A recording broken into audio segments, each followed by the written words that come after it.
अब मैं यही कह सकती हूँ कि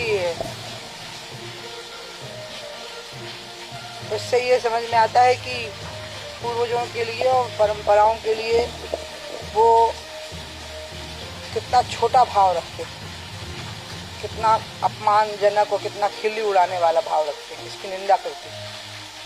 एक और सवाल है कि वो बेंगोल के लेकर भी लगातार सवाल खड़े कर रहे हैं, जो स्थापित किया गया था नई संसद में, उस पर भी वो बार बार तंज कस रहे हैं। इस तरह देखते हैं वो जिसको लोकतंत्र के विरुद्ध मान रहे हैं, तो उनके खुद के परिवार का क्या है?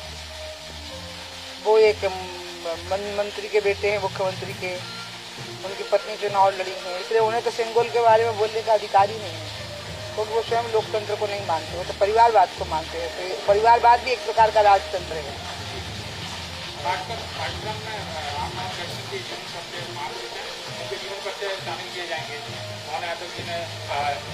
दिग्विजय सिंह जी का कहना है कि सभी धर्मों के महापुरुषों का समावेश होना चाहिए, इस पर आपका क्या कहना है? भगवान राम सभी धर्मों के महापुरुष हैं, क्योंकि राम राष्ट्र के पूर्वज हैं। क्योंकि मुस्लिम धर्म का जो इतिहास है वो, और ईसाई धर्म का जो इतिहास है वो, ये सब 2000 साल के अंदर का है। लेकिन भगवान राम जो हैं वो राष्ट्र के पूर्वज हैं, और इसलिए राष्ट्र के पूर्वज के नाते वो यहाँ के मुसलमानों के भी पूर्वज हैं, इस देश के, ना सिर्फ मध्य प्रदेश के, और ईसाइयों के भी पूर्वज। दिग्विजय सिंह जी ने अज्ञान का दिग्विजय सिंह जी ने दिग्विजय सिंह जी का ये ध्यान है, तो क्या उन्होंने अज्ञान का ध्यान दिया? नहीं, वो इसी के लिए तो मशहूर हैं। मैंने उनके बारे में कहा था ना आपको कि उनका सबसे बड़ा शत्रु उनका खुद का मुंह है, उनकी जो जवान है वही उनकी शत्रु है, और इसलिए वो भोपाल में भी हारे प्रज्ञा से, और वो राजगढ़ में रोडमल नागर से हार गए। उनका मुंह और उनकी जवान उनकी बहुत बड़ी शत्रु है। मैं उनको बहुत बोलती हूँ कि दादा भाई आप संभल के बोला करो, वो नहीं बोल पाते। देखिए फिर उन्होंने गलती कर दी। मेरा एक आदेश है, सीएम साहब ने एक आदेश किया है जिसके तहत मंत्रियों को खुद अपना टैक्स पे करना होगा, इसको आप कैसे देखते? अच्छा, बहुत अच्छा है। मैं तो यहाँ मंत्री नहीं हूँ, लेकिन मेरा दर्जा मंत्री का है, तो उसमें मुझे कुछ मिलता होगा तो मैं अपने आप ही कट जाएगा। एक्चुअली इनको काट के ही देना चाहिए, टैक्स पे करने की जरूरत नहीं है ना, टैक्स काट के ही पे मिलनी चाहिए। ऐसी व्यवस्था की होगी मोहन जी ने, जो मुझे लग रहा है वो यही की होगी कि टैक्स कट के उनको पेमेंट मिलेगा। मोहन यादव तो बहुत इस प्रदेश के लिए सटीक मुख्यमंत्री है आज के हालातों में।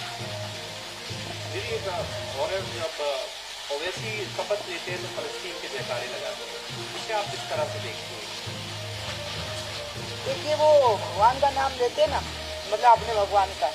अब फलस्तीन अगर उनका भगवान हो गया है तो फिर ये उनकी बहुत ही इस मानसिकता का प्रतीक है कि इस राष्ट्र का कोई सम्मान नहीं करते। और जो बात हुई थी कि वो भारत में मिलना नहीं चाहता था, हैदराबाद और निजामुशाही, वो उस मानसिकता को कैरी कर रहे हैं। वो आज भी अपने आप को भारत का हिस्सा नहीं मानते, नहीं तो भारत माता की जय बोल लेते। राज्यसभा की सीट वैकेंट हुई है, कयास लगाया जा रहा है उमा जी को मौका मिलेगा? नहीं भैया, वो हमें नहीं बनना, हमें कुछ नहीं बनना। हमें आराम से अभी 2 साल गंगा जी का काम करना, नहीं तो हम चुनाव लड़ लेते ना। अभी तो निकला है चुनाव, मेरे को कभी रोका थोड़ी है उन्होंने चुनाव लड़ने से। कहा बल्कि 19 में भी अभी भी गंगा जी का काम नहीं हो पाया ना पूरा ठीक से। काफी काम हो गया है, लेकिन कुछ महत्वपूर्ण बिंदु रह गए हैं, और गंगा मेरे लिए बहुत बड़ी है। हम नहीं सोचते, मैं तो सोचती नहीं ये सब बातें। और गवर्नर बनने की बात तो हमारी 19 में उड़ गई थी मेरी और सुषमा की। मैं तो बहुत ही छोटी हूँ, गवर्नर थोड़ा बड़ी उम्र के होने चाहिए। सुषमा जी ने भी कहा था कि नहीं, हमें नहीं बनना, वो बहुत गरिमापूर्ण पद होता है, और हम लोग जो हैं वो समाज सेवी लोग हैं, सड़क पर चलने फिरने वाले लोग हैं। तो इसलिए हम तो ऐसी किसी पद की आकांक्षा नहीं रखते। हमें रखते हैं कि अस्पतालों में, सरकारी अस्पतालों में दवाई जरूर मिले, और सरकारी स्कूलों की पढ़ाई अच्छी हो, और इस प्रदेश में जितने भी हॉस्पिटल हैं उनके फायर ऑडिट हों ठीक से, और जितने भी प्रकार के ऑडिट स्कूलों को चलाने के लिए अनिवार्य होते हैं प्राइवेट, वो हों। उनके अभाव में बहुत बड़े हादसे हो रहे हैं, बस वो मैं चाहूँगा।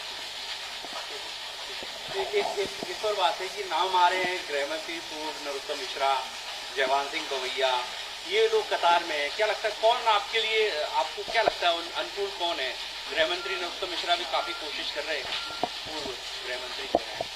कौन आपको लगता है राज्यसभा के लिए कौन ठीक सटीक है? मेरे को तो वो भी मेरा भाई है, वो भी मेरा भाई है, तो मैं कुछ नहीं बोल सकता, दोनों मेरी आंखें।